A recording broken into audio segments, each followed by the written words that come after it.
It's Sunday, and that means it's time for the upper deck. The magic number is 8. Cue the music.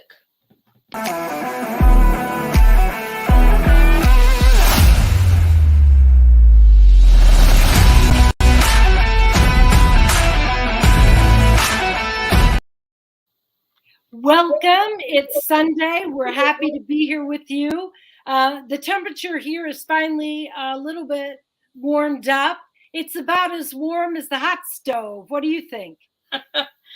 I think it's warmer than the hot stove at the warm 42 degrees we have here outside the Bronx. But excuse me.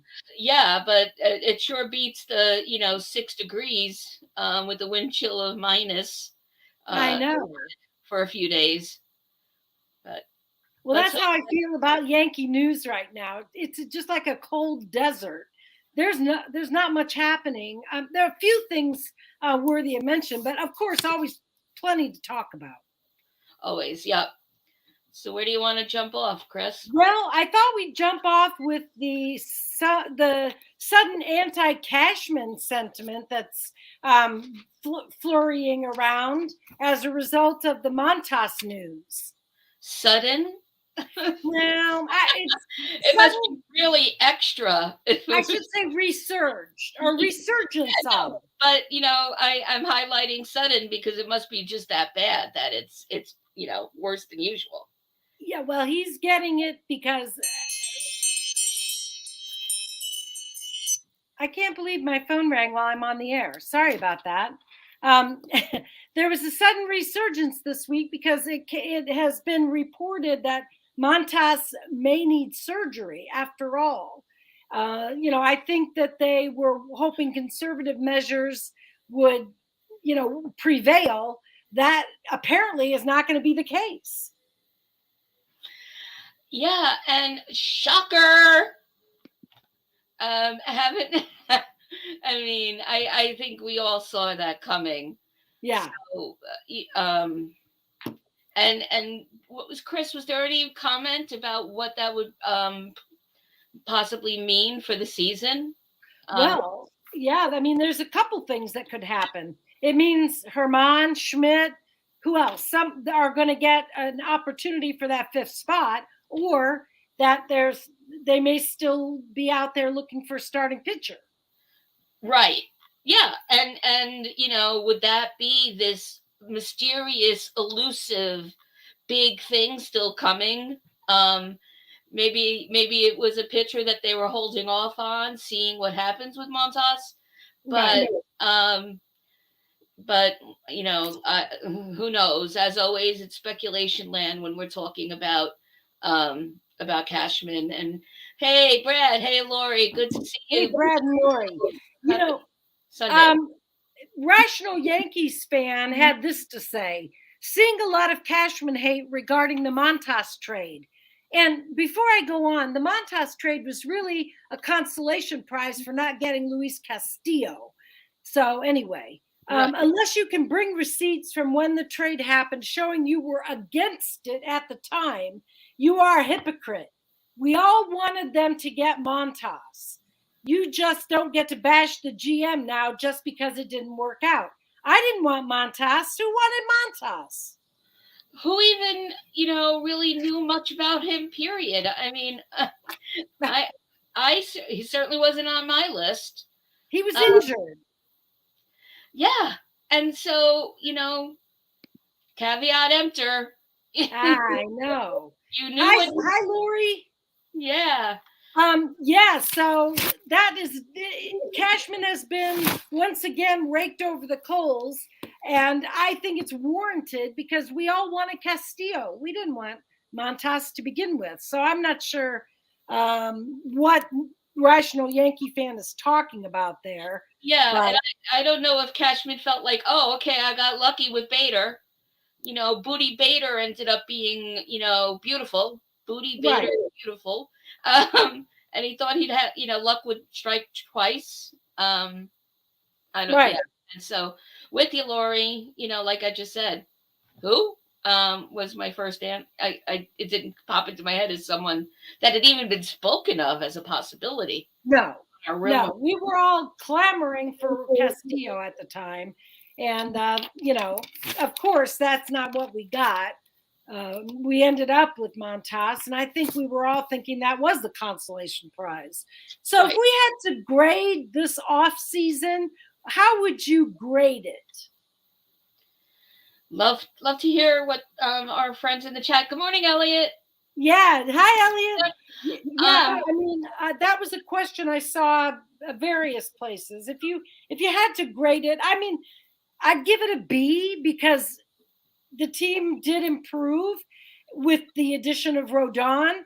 We retained, Judge, and Rizzo came back. We reunited with Tommy Canely. That's right. Yeah, I think you would be more popular with students than I would, but yeah, maybe a B minus. Progress needed, improvement needed, but and Lori's giving an incomplete grade for the off season. I would have to agree with that, for sure. And Lori's saying, yeah, to your point, Chris, Castillo was what the name was, being tossed everywhere. Yeah. And Brad's mentioning that WFAN piece yesterday also kicked up anti-Cashman sentiment. Yeah. I mean, let me read another tweet. Bo Sheck, everybody probably follows Bo Sheck. He said, Cashman says the press made it sound like the 2022 season was a failure. And Bo Sheck asked the question, which press is he talking about? The New York media was embarrassingly quiet about a man who has one ring in 22 years getting rehired. Which press is Cashman talking about? And I thought that was a good question. The press do give Cashman the pass. Yeah, and why is that? And how is that happening? Right. Must be a pretty big pocket these reporters are in. Right. So, and then I'm not thinking of the ones that I respect, but yeah. So, right. And it's a really inaccurate statement on his part because he's failed for years. I think the last ring they got is tarnished by now. Stones were placed in it. Needs refitted. I mean. Oh, okay. So Brad, fair, very fair. Hal should get an A+, because he stepped up to the plate. So, or most improved student is what I would give him. I'd give him a little most improved, because he stepped up when he was needed. And Brad's agreeing with Lori that Cashman gets it incomplete. And I think that grade is going to stick, because we don't see anything else, and I don't think this Montas news really is going to make it any different in terms of more coming. No. Left field, we need to stop talking about it. Morning, Joe. Great to see you. Nothing's going to happen in left field. And I was listening to Talking Yanks, and I also checked into Towing the Slab this week, and they said whoever's starting left field, whether it's Cabrera or Hicks, it's going to depend on spring training. Right. Basically, it's any guy's position to get, but Coney's putting his money on it's going to be Hicks. It's going to be Hicks. Dollars. Money. I mean, and also let's not forget the shortstop log jam, or the infield log jam, if you want to call it that. I still think Peraza is the odd man out, because even though he was up and with the team at the end of last season, he did ride the bench a lot. It did not seem like there was a lot of that they made good use of him that's going into the postseason. Maybe that's the way it goes. Right. And we won't know until Lucy pulls the football out from Charlie Brown yet again in October for Yankee fans. Right. And Lori, you're right. Every season has been a bust, not just last season. But isn't it convenient that they could say that when they need to beat their chests, and then not even acknowledge that that's supposed to be the Yankees' way Right. when these things happen, like what's happening with Montas. Yeah. So, and Joe, I think the jury's out, but from where I'm sitting, at least, I don't think so. And I think we always have to manage our expectations and expect the best, expect the worst, hope for the best. But I wouldn't even say hope for the best, and I wouldn't even know what the best would mean, other than Right. other than getting rid of Hicks and getting Reynolds. And Chris, was there something about Reynolds that you wanted to?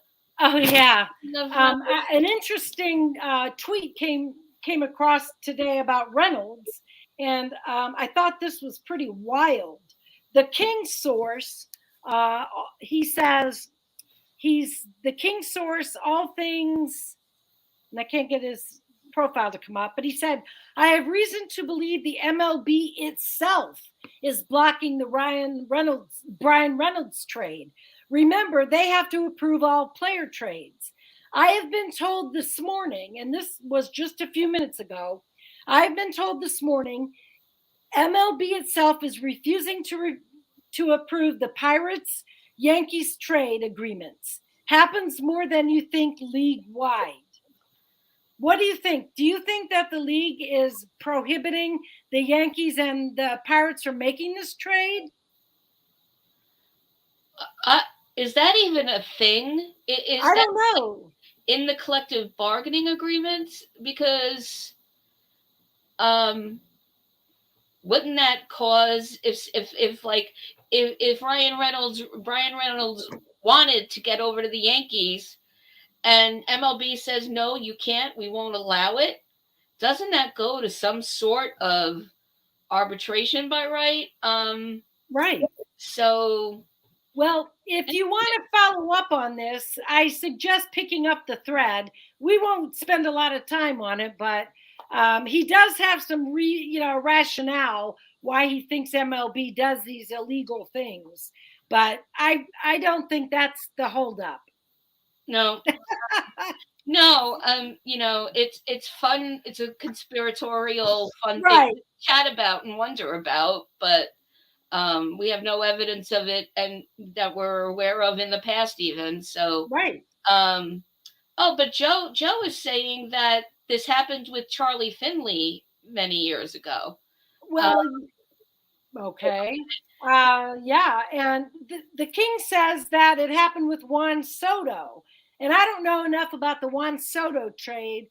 He said it happened between the Nationals and the Padres when Soto was traded. But anyway, right. I want to get back to. Oh, Elliot, you're right. Resigning Rizzo and Rodon were very big and important moves. There's no doubt about that. But were they enough? We still, as we say, have the holes. And with shortstop, if it's not Peraza, Lynn, what about these prospects? Is there any chance Volpe or another prospect? Nah. I mean, is anybody going to steal the job? Well, so that's where, you have to really keep an eye on Volpe, who will also be at spring training. Right. On last week's show, we didn't get to it, but MLB had released their top 100 prospects, and there were 4 Yankees that made the top 4, that made the 100, and that was Volpe, Dominguez, and Peraza and Waldichuk. Right. Volpe, though, is in the top 5, and he's the top prospect for shortstop. Yeah. So, is the job yet? Absolutely not. But it cannot be a given that it's Peraza. They're still sticking to IKF. Right. Cashman is still holding his ground on that, but also then saying what he has to say about we'll have to see who brings it in spring training. But I think we all, our friends joining us in the chat, and you and I, Chris, have said more than on one show that Volpe is going to be up in the bigs one way or another. But the question about opening day is really the open question here. Right. Exactly. And, Elliot, I think it's interesting that you say you don't believe anything this King Source says. There's so many things flying around and so many people who say they have sources. It's hard to sometimes separate the chaff from the wheat, as the phrase might be. Right. But it definitely is the case that we have someone like Pete Simonetti telling us that Montas is probably slated for shoulder surgery, which people tend to believe what he says. Right. Well, because Simonetti, that's a right. He has proven himself as a reliable source. He's definitely. So, I mean, I'm not here to judge the sources, but I think it's fun always to talk about what the possibilities absolutely. Yeah, we use the word conspiracy. I use that word for a reason. Right. Yeah, and Lori, so Cashman does say he has a fair shot at Reynolds. But Cashman tried to sell me this swampland in the North Pole once. I'll tell you offline how that went. Yeah, exactly. So, unfortunately, does he have a fair shot? I don't know. And, here we are still talking, going back to what you were saying about Short, Chris, third also, up above, boy, this chat is going, I can't even find it, but, from Joe. Let's talk about third too. And second, I mean, every week we bring this up because it remains, I mean, do we really just need to sit and watch the spring training games? Oh, Lori, pardon me. I thought you were, Lori. I couldn't stop Lynn. She was like a freight train there. This is the moment where the caffeine kicked in. 11:17 a.m. Sorry, Lori, gotcha. Oh my God. But I agree with Lori. I don't think Volpe will be in the mix for the opening day. And nor should he be. He needs to be in where he's going. He needs to hit, he needs to hit in big league pitching. Right. So nobody's saying he can't do that, but he has yet to hit above what? AA? So, right. He needs some seasoning. Yeah, he needs a couple of round trip taxi trips. And then, we're probably looking at midseason, like we've all been saying. Everyone in the chat, and we've been saying, Chris, is, midseason, somewhere around the All-Star break, that magical time of year that either makes or breaks the Yankees. Elliot's going back here to the success of the offseason. He's saying it was good. I don't feel like it was a bad offseason. I feel like it's, as Lori pointed out, incomplete. We are still dealing with gaping holes, and there are situations that it felt like should have kind of resolved at the end of last season. IKF is still the shortstop of the New York Yankees. I mean, I find this hard to believe. I find it hard to believe, but so many things that Cashman says are unbelievable to us, and that happen. Yeah. Yep. And Brad, so you're in line with us there. We got to get it right. And then Taxi Squad, and then up in July around All-Star break for sure. Right. And Lori, you agreed. And there could be no denying, by the way, that Rodon was a huge get. And he's 29. Let's see, his projections for this coming season are 14 wins, 7 losses, a 2.95 ERA, 228 strikeouts, and 51 base on balls. Sign me up. I'm ready. Yeah, sign me up for Rodon. I'll buy a Rodon t-shirt. Yeah, and I mean, I won't I already don't have room in my closet. But and there's other players in line already that I need to get jerseys for. But yeah, for sure. And I don't have a Cole jersey. I probably, if all that plays out. Um, and by the way, it's interesting. It'll be interesting to see Right. how Rodon and Cole mix. I know. So maybe folks in the chat have more backstory than I do, but apparently there's a thing between them. And I don't know if that's just about, two competitors, just trying to outcompete each other. But for a number one and a number two, and, Right. is Cole worried? Here I go being all conspiracy theory. Is Cole worried that he'll lose the ace spot?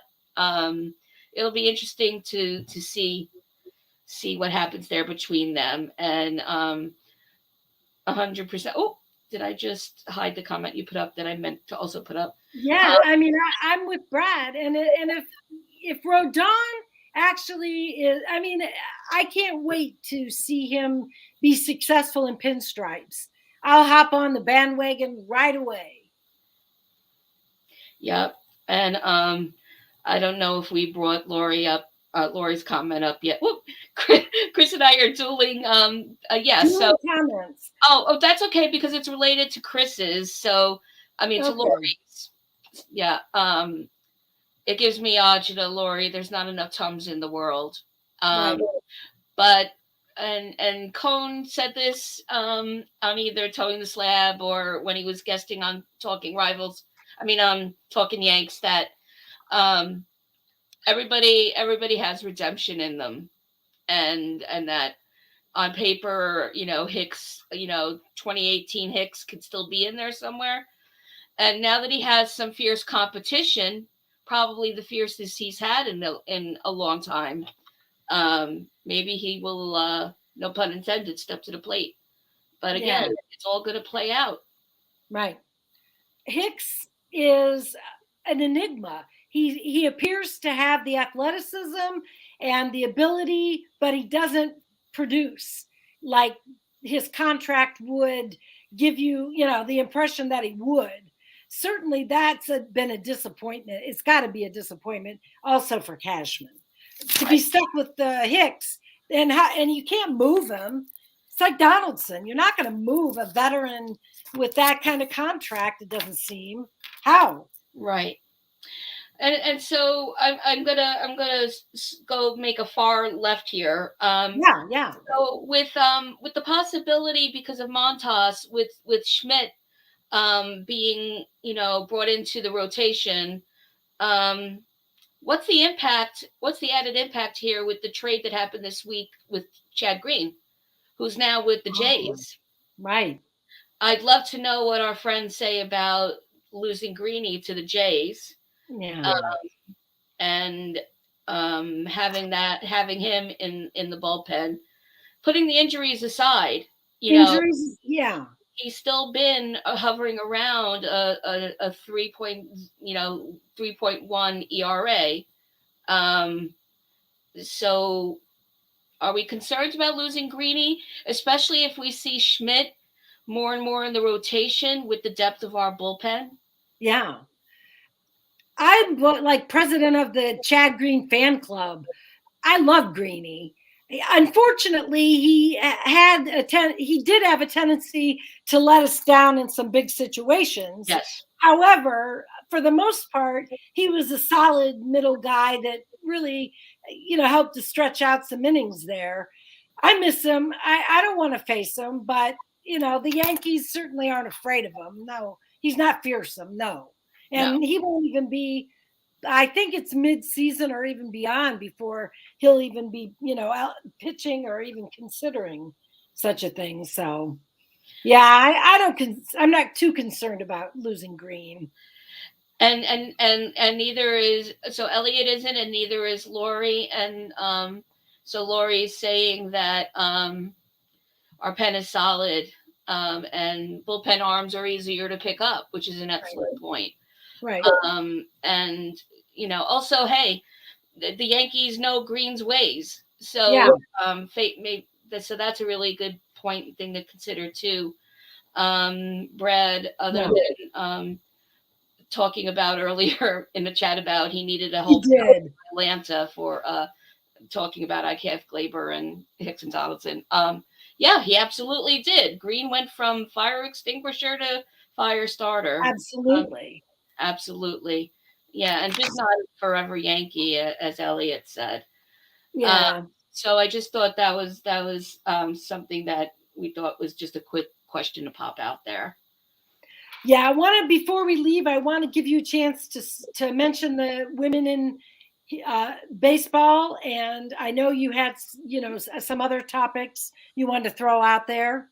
Yes, absolutely. Thanks, Chris.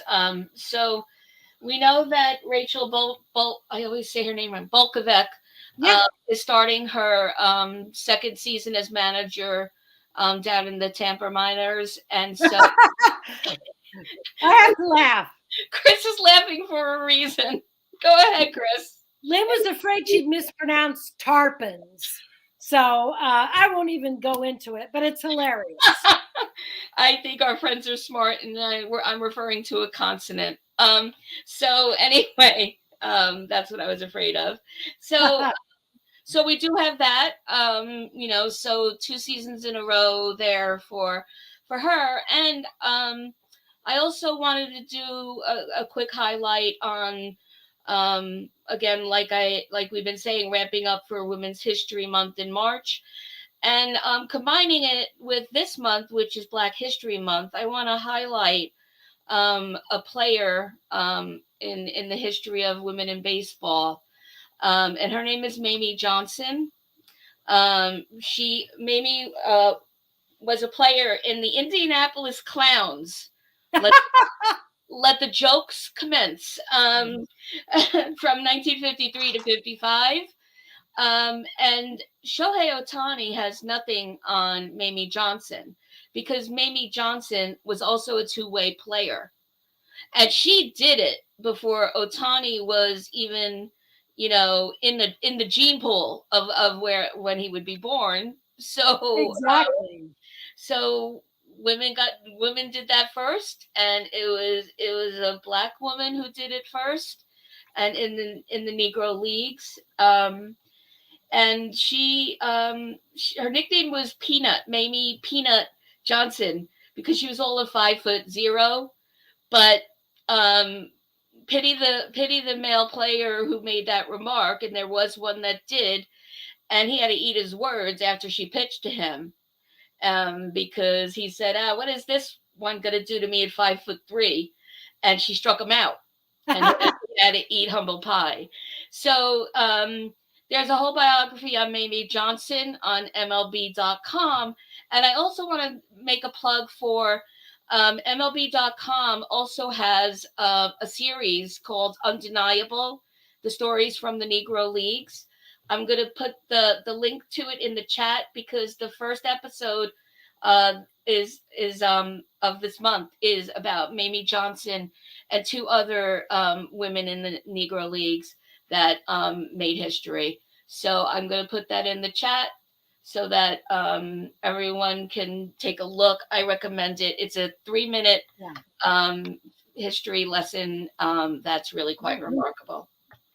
That is fascinating. And so the women and the men were played together in the Negro Leagues? Yes. I don't even know that. That astonishes me, and I'm going to go out and do some research. Yes, and very similar to the girls' professional baseball league that was going on, earlier. And in fact, when you watch this video, you're going to learn about a player who tried to become part of the All-American Girls Professional Baseball League and was denied because of her color. And so there's deep history there. And just take a listen. It's history, it's interesting, and it's important context for the game of baseball. Right. Well, thank you. That is fascinating information. I never even thought about the role of Black women in baseball, and this gives me a whole new area to research. Lynn, shoot us the trivia question. Yep. So let me get right to that. And thanks to Elliot, who's sitting there in the chat. So Babe Ruth was the first New York Yankee player inducted into the inaugural Hall of Fame class in 1936. Who was the first former New York Yankee player inducted into the Hall of Fame in the 21st century? Okay. I love that. Yeah, and I gotta say, Spencer, that was a gift compared to some of the toughies you've given in before. So I mean, you gave me the answer, so I can't say that I would have gotten it right, but yeah. So that's it. Tell us your answers. Give us your answers. Don't forget to like, subscribe, comment. We love the conversation in the chat. Please keep coming. We enjoy so much having the back and forth. Yes, and as always, you'll always have a seat right here with Chris and me on the upper deck every Sunday at 11 a.m. live. Yes, go Yankees.